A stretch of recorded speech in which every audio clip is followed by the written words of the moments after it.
Mr. Mr. Chris O'Leary, hello. Hi, how are you doing? Welcome in Holland. It's good to be here. Yeah. Hopefully the weather will stop raining, but the weather is not that good, but a lot of rain the last days. Yes, you're right. You're on the poster of Moulin Blues this year. Did you know the festival before, or? I've heard of it. Yeah. Yeah. Always wanted to play it, and when I got the call, I dropped everything And you came to Belgium, without a doubt. especially for this one, or do you more? No, just it was a last minute thing. Oh, last minute the thing, Warren Treaty had to pull out, and they called me. Thankfully. Oh, that's very great. Yeah. Okay, for the review of your latest album, I did it on Roots Time. I wrote a review. I did a lot of homework. I did a lot on Google and tried to find details about a guy named Chris O'Leary. That's what I found. You were born in the east of upstate New York, in a city with a very difficult name, but Schenectady. Yes, Schenectady. But I heard it was a Dutch colony. It was. It was pronounced as Schoenectide. Yeah. Schoen is shoes, but very nice to hear that. You are a singer-songwriter, guitarist, and I think the most important thing, harmonica. Correct. Yeah. How important is the harmonica for you? Because it's a small instrument, and we always say they choose for that small instrument to take it in. It's what brought me to blues. Yeah. James Cotton. James Cotton's the reason I play.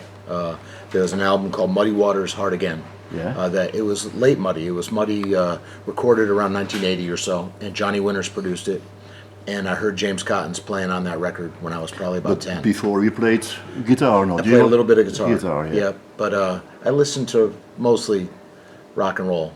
Yeah. Not even the best rock and roll. Like no, it's just rock and roll. Like, not the best.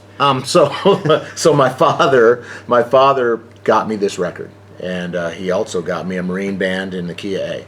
Yeah. So I learned literally playing along with James Cotton. Very cheap but useful harmonica. Yeah.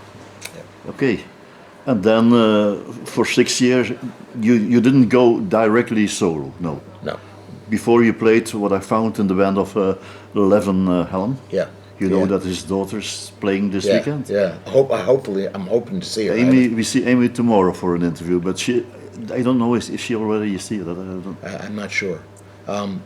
We were together in a band called the Barn Burners. Yeah, the Barn Burners. That's the band of Helm. Yeah. Yeah, and Levon brought me. I was going to college in upstate New York, and I was playing regionally, in a band, in my band, and Levon heard the band, and he played harmonica. Yeah, and he played on a demo that we made, and then he offered us to be the house band at his club in New Orleans.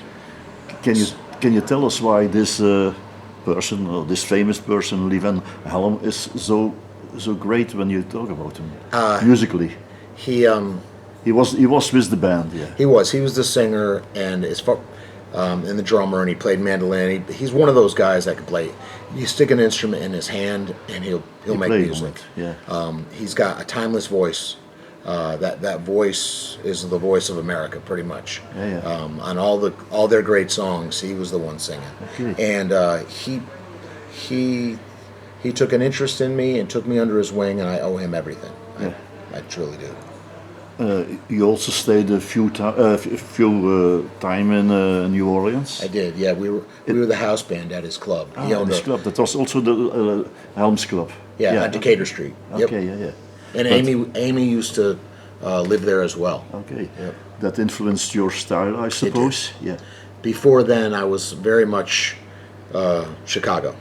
I was Muddy and Wolf and Sonny Boy and Walter, and that's the only thing. Chicago-minded. That's all I listened to. Yeah. But when I went down to New Orleans, you can still hear blues within the tradition. All the influences. It blew my mind. It truly did. It was great. At this moment, you have signed with also a great record label. Yeah. Alligator. Yeah. During the pandemic, I wrote a lot of music. Yeah. I had nothing else to do. I mean, for a musician, like all the musicians. yeah, our life stopped. They start reading. So I started writing and writing, and right before the pandemic, Bruce Iglauer had come out to a show of ours in Chicago, and he's the president of Alligator. And we started a conversation. I already met him. He's very awesome. nice guy. Yeah. He's more knowledgeable about this music than just about anyone. Yeah. So we started a conversation, and I started sending him music, and it ended up finally. It clicked, and you say, Yeah. that's the guy. That's the label. Oh, it was always the label for me. Yeah, you know, yeah. all my heroes played on it. Cotton, Junior Wells, William Clark, All the- Rick Estrin, Albert Collins, Hound Dog Taylor, you name it, they played on Alligator. He told us the story about the name Alligator, but you have to ask him. Oh, I'm going I to know the now. story. You were also in your past life, in your life, 7 years with the U.S. Marine Corps Infantry. Yeah. But why did you decide to become a musician? Was it somewhere that you feel that you were destined to become one, or what was the reason I was that you always- made that decision? I was always I grew up in a household, you know, an Irish American household where there was music playing all the All time. around, yeah. It was either somebody singing, somebody playing, or something on the record, and it was everything. It was everything from polka on Sundays to Bruce Springsteen to Muddy Waters in the band. Everything played in the Late house. evening, Yeah. buddy. So that's you know, music was always a part of my life. Okay. A part of being a musician is not only singing and performing, but also going to the studio and recording your songs, recording your music to leave it behind for the next generation. Yeah. Let me turn my page. When was it? When was it for you? When was your first time that you went to the studio? Because I read something about 2003. Is that correct? No. That's when we recorded but the first time I ever went into the studio was actually Before. no, it was before that. Yeah. I went in, and that's when I met Levon. It was probably around 1996. It was in New York, and I had some songs written, and I decided To record them. To record them. Your own songs. yeah, my own Oh. songs. Because what I found is that you helped recording the Semblance album. Is that also correct? Say again. The album from Hubert Semlin about them Hubert shoes. That was Levon got me on that. You both went to the Yeah, studio and you yeah, played with him. Yeah. It was Hubert was amazing. Cotton was on it. Hubert was on it. A lot of guys. Eric unbelievable. Clapton was on Clapton. it. Yeah, Keith Richards. Margolin, Bob Margolin. Yeah, Paul Osher. Yeah, 11. Oh, Paul Osher, yes. Yeah, it was amazing time. And that was all Levon. I had that man did a lot for me. Yeah. You know, I owe him. I miss him. Is it the same names in your musical life? Yeah. Yeah. But like I told you, I wrote the last month the review on your latest album. It's not your last album, I hope so, but your latest I album. hope not either. I have the whole next record already written. You know, Yeah, so it's your fifth studio album. Correct. Yeah. Yep. Can you say that it is a different album when you compare it with very much. when you go back in time? Because your first one was in 2010. Yes. Mr. Used to Be. Yep. Strange name for a first album. Yeah. Well, I've lived a crazy life, you know. So, between the Marine Corps and then after that, I was a police officer. That's good. I've lived a life that is completely separate than the life I'm living now. You know, so but what it has that's afforded me a large palette to write from. Yeah. You know, because I have got some crazy experiences. You know. And then your first real solo album was Gonna Die Trying, is that correct? That's correct. Yeah. What are you trying to do again? Or we always used strange names, but good names. Let me say it that way. That particular song was about combat. Like I said, you write about what you know, and it's when you're a kid, Yeah. which I was. I mean, I was I don't know, 21 years old, and I had a rifle in my hands, and you have to make split-second decisions that will affect the rest of your life. That's so. So basically, the line on that is, you better decide quick, or you're going to die trying. Yeah. You know. In America, that's life, I think. Yeah. So, we. I don't want to get political, but we put our kids into these situations that I don't care who you are, you're too young to deal with, and you shouldn't. But yeah. So. Okay. Let's go back to your album, The Heartline. Yeah. On the track list, only your songs, Yes. only original On all my or records. LEARY songs. Yep. On all my records. Yeah. What I read or what I heard, songs about your life. Yep.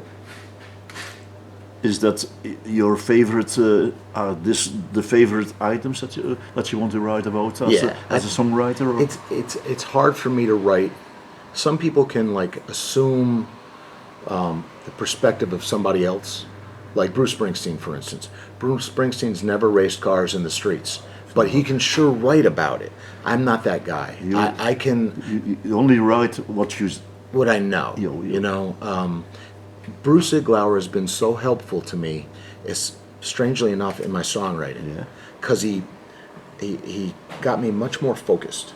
You know, a song doesn't have to, and he told me this. He said a song doesn't have to have 5 verses and 2 choruses and 3 solos and be 8 minutes long to be effective. All the great blues songs, they don't have that. So he's like, you got to pinpoint your efforts. Yeah. Find out what you want to say, and then say it in a simple fashion, you know, that gets the point across. So a 3-minute song, like, for instance, like, I don't know, any Muddy Waters song, just put Standing Around Crying. I think it's about 2 minutes and 38 seconds. 2 minutes and 38 seconds that hits you right here, you know. Everyone. So Bruce was really good that way in focusing my efforts. I give the chance to make some free publicity for your album. Why should people buy the album? Because it's the best work that I've ever done. Number one, by far, and it's honest. It's an honest record. The songs that I wrote are straight from the heart and straight from my experience. It's not a, you know, just me trying to sell records. It's an honest record. Okay. You're an OSPEL guy. Who are the musicians that are on stage this evening? This is like my A team. Yeah. So you have A, B, C team. No. Sometimes you can't get everybody that you want. Yeah. You know, people have other engagements, but on piano is Brooks Milgate. Yeah. Brooks has been here before. Last year he was here with the Delta Generators. Oh yes. And Chuck Cotton. Chuck was a drummer with Bob Margolin. Is it Cotton is a family of? No? No relation. No relation. But he used to play with Bob Margolin for years. Sheila Kleinenfelter, who played with Smoke and Joe Kubek for years as a bass player. Yeah. And Michael Lynch is playing guitar. He's from Worcester and he's hellacious. He's a great guitar player. So if there was a group of musicians that I want to come here with, that would be them. Yes. So I'm pretty happy. Who is the manager of the set list, the playlist? That would be me. I think that you. I'm the manager of everything. Yeah, and what's in your mind? What are you going to play this evening? I will play the songs of your new album. I think. I think there'll be 7 off the new record that I'm going to play. I'm going to do a little bit of New Orleans, and I'm going to do a little thing out to Levon every night.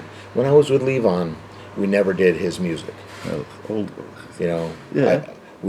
His voice had been silenced by cancer, and we never played band material. Okay. But now that he's gone on to a better place, you must honor him. I do. I pay homage to him every night. I understand. Okay, like I told you, because of the time limit of the video, I have some general questions to finish. Sure. Yeah. What's a typical day for you when you're not a musician? Do you have also a free time that you say, I go to have a small walk in the park or something like that? I have an 8-year-old son. Yeah. So, no, I have no free time. He never said, Daddy, when are we going to do something? Yeah. I have free time when when he wants to do something, it's because I'm on the road so much. When he has me, I'm his. So we do whatever he wants. If he wants to go to the park or whatever. So I can note that you're for 99% a musician. Yeah. Okay. Life is very short, you know. We are getting older. When I look around, we are getting older. Yes, I am. but, Yeah, for sure. name us some open items on your what they call the bucket list. That you surely want to do. I want to go back to Japan. I want to play Japan. That's You have been there? just No. with the Marine Corps. Oh yes. Like I want Your to go. time- I want to go to Norway. I was there with the Marine Corps as well. Because why these countries? Because of I had an awful experience in Norway. of the music? No. No, because of the cold.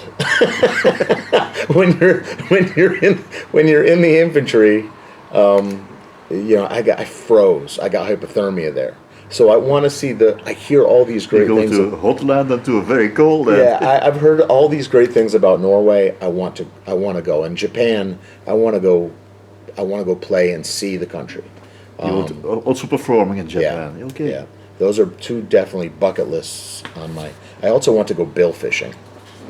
Bill fishing. Yeah, That for, you should explain. For like I know fishing, but what's for like marlin or sailfish or swordfish. Oh yeah, That's definitely on my bucket list. I'm big into fishing, but I've never fished. They're big fishes, yeah, you know. Yeah. Oh, but you're a strong guy. That's no problem. What was the best advice that you got from someone, and what was the best advice that you will give to someone? The best advice I got. Also, maybe from Levon? Yeah. Was play the song. Whatever you're doing musically, the best advice I ever got was from my father, but that was musically the best advice I ever got was play the song. Whatever you're doing musically, if it's not supporting the song, whether if you're playing a solo or you're singing backup or playing rhythm, if it's not supporting the song, then why are you doing it? If you're just up there to show off or show people what you know, You're copying. you're not being a music. You're not being a musician. And the best advice that I can give somebody is be yourself. Okay. You're never gonna be Muddy Waters. You're never gonna be B.B. King. B.B. King, no. There's already been a Muddy Waters and a B.B. King.